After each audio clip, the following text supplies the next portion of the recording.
Welcome to JH. In this tutorial, I will demonstrate how to deactivate the Salesforce verification code in just 5 minutes. Whether you want to speed up your sign-in process or make access easier for your trusted hardware, this walkthrough provides clear instructions. Start by visiting the Salesforce website. Simply open your preferred browser and type the URL into the search bar. Once you arrive at the homepage, navigate to the upper right corner and hover over the Login section. This is the standard area for accessing your account. While hovering here, select the Salesforce option to proceed to the sign-in screen. Once the login page appears, enter your username and password. If you log in frequently, this part is simple. If you encounter any errors, verify that your login details are correct and your connection is stable. After successfully signing in, look at the top right of your dashboard for the Quick Settings icon.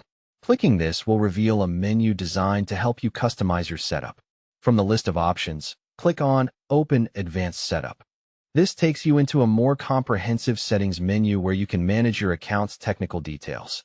Don't worry about the complexity. We are only looking for one specific feature. Now, find the search tool called the Quick Find box. Type Identity Verification into this box to filter for the correct security settings. Click on the Identity Verification result that pops up to enter the configuration screen. On this page, you will see a setting labeled Prevent Identity Verification.